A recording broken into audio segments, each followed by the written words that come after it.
Buen día, este es el proyecto integrador 2021.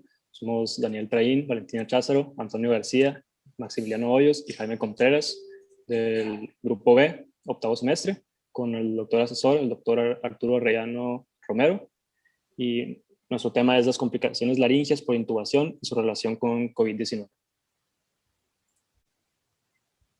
Índice de la presentación, pues vamos a empezar por la introducción, seguido del equipo de intubación, los principios del cuidado respiratorio, después los factores de riesgo de la lesión laringea y por último las complicaciones de intubación por COVID-19. Primero vamos a empezar con una frase de Hipócrates, es primum non cere, que hace relación a primero no hacer daño. Si no tenemos bien definido qué vamos a hacer para ayudar al paciente o no sabemos cómo hacerlo, hay que desistir y no tomar acción, ya que podemos causar más daño del bien que podemos hacer. Bueno, la intubación endotraqueal es una técnica de apoyo ventilatorio y como todo procedimiento médico, pues requiere ciertos conocimientos, capacidades manuales para asegurar su eficacia. En el presente documento buscamos hacer una revisión enfocada a las posibles complicaciones asociadas a la práctica de esta técnica. Tenemos la presentación severa de COVID-19, que esta se presenta como disnea, taquipnea, mayor a 30 respiraciones por minuto, una saturación de oxígeno menor o igual a 93%, una proporción de presión alveolar de oxígeno en relación al flujo inspiratorio menor a 300 milímetros de mercurio, con infiltrados en más de 50% de los campos pulmonares y una necesidad de ventilación mecánica invasiva. En el personal de intubación presente durante la intubación endotraqueal debe ser limitada para evitar el riesgo de contagios. Solo el primer y segundo operador utilizarán el equipo de protección personal y solo estos entrarán a la habitación con el paciente. Como mínimo, este equipo de protección personal debe incluir un respirador con una calificación de N95 o superior, una bata, guantes y protección para los ojos. El primer operador será el miembro con más alto nivel de experiencia en el manejo de las vías respiratorias, y este va a realizar todos los procedimientos que requieren contacto directo con el paciente, como pueden ser la preoxigenación, la intubación endotraqueal y la sujeción del tubo endotraqueal. El segundo operador no entra en contacto directo con el paciente, y el tercer y cuarto operador van a monitorear las actividades de este paciente por fuera de la habitación y van a permanecer listos para ponerse el equipo de protección personal en caso de que se presente una vía aérea difícil o un paro cardíaco. En cuanto al equipo que se va a requerir para la intubación, este va a constar de equipamiento disponible en la cabecera del paciente, como puede ser un monitor de electrocardiograma, un oxímetro de pulso, medios para detectar el dióxido de carbono exhalado, un monitoreo de la presión arterial no invasivo. El equipamiento para la intubación sería un laringoscopio, un tubo endotraqueal con balón del tamaño apropiado, un estilete de tubo endotraqueal, una jeringa de aire, una mascarilla del tamaño ideal con buen sellamiento, vía aérea orofaringea, medios para asegurar el tubo endotraqueal y filtros virales de alta eficacia. En cuanto al equipamiento adicional, puede ser un carro de reanimación cardiopulmonar, un capnógrafo, un carro accesorio para vías respiratorias con equipo para el manejo de vías respiratorias difíciles. En cuanto a los principios del cuidado respiratorio, los pacientes deben ser monitoreados cuidadosamente mediante observación directa y oximetría de pulso. El oxígeno debe complementarse para mantener la saturación de oxígeno de la hemoglobina entre el 90 y el 96%. Decidir si intubar o no es un aspecto crítico del cuidado de pacientes gravemente enfermos con COVID-19. Los médicos deben sospechar los riesgos de la intubación frente al riesgo de un paro respiratorio repentino con una intubación de emergencia caótica que expone al personal a un mayor riesgo de infección. Los signos de esfuerzo respiratorio excesivo, como hipoxemia refractaria a la suplementación con oxígeno y encefalopatía, presagian un paro respiratorio inminente y la necesidad de intubación endotraqueal urgente, así como la ventilación mecánica. No existe un único número o algoritmo que determine la necesidad de intubación y los médicos deben considerar una variedad de factores. Deben hacer que los pacientes despiertos se vuelvan a la posición de decúbito prono mientras respiran altas concentraciones de oxígeno suplementario para mejorar la oxigenación en estos pacientes COVID-19 en estado grave. Como se muestra en el panel A, Un problema potencialmente mortal en el cuadro violeta o una combinación de problemas menos graves que están en los cuadros que determinan la necesidad de intubación endotraqueal.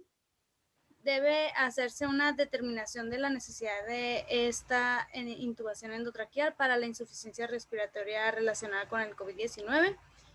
En cuanto a una obstrucción inminente de las vías respiratorias, signos de inestabilidad respiratoria, hipoxemia refractaria, hipercapnia o acidemia, así como encefalopatía o protección aérea inadecuada.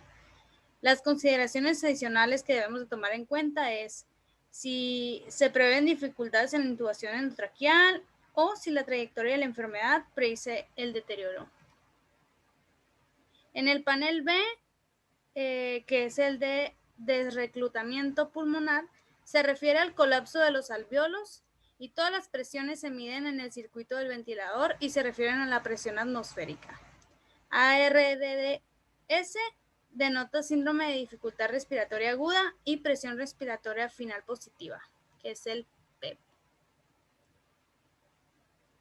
Los factores de riesgo de la lesión laringea es la intubación prolongada mayor a 3 días, extubación no planeada, sonda nasogástrica presente, no usar un miorrelajante durante la intubación, la aspiración y la intubación endotraqueal larga mayor a 8 milímetros. Las complicaciones de la intubación tenemos disnea, disfonía, disfagia, sinusitis, globo faríngeo o sensación de cuerpo extraño no dolorosa, traqueomalacia o tráquea colapsada, que se caracteriza por debilidad de la pared y disminución de la luz de la tráquea, traqueobronquitis, fístula traqueoarterial, fístula traqueoesofágica y neumonía asociada a ventilador. Las complicaciones laringeas son granulomas, inflamación y edema, estenosis laringotraqueal, adhesiones intraritenoideas, parálisis de las cuerdas vocales y ulceración isquémica de la mucosa de la tráquea y cuerdas vocales. En esta imagen podemos observar una bronquioscopía normal en la imagen de la izquierda, comparado con la imagen de la derecha, el cual muestra un edema de las cuerdas vocales. En la siguiente imagen podemos observar una úlcera isquémica en las cuerdas vocales, en la imagen de la izquierda, y en la imagen de la derecha, una úlcera isquémica de la tráquea, después de una intubación endotraqueal. En esta imagen podemos observar cómo se forman los granulomas en ambas cuerdas vocales después de la intubación endotraqueal.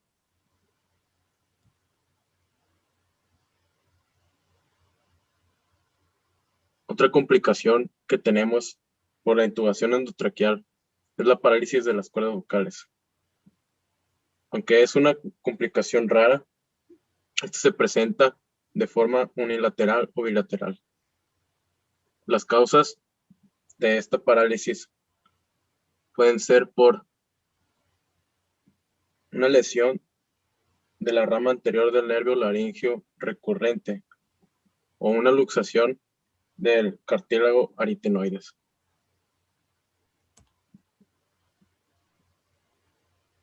En esta imagen podemos observar una estenosis traqueal después de una intubación endotraqueal, siendo esta la complicación más frecuente y se asocia a periodos de intubación mayor a 7 días.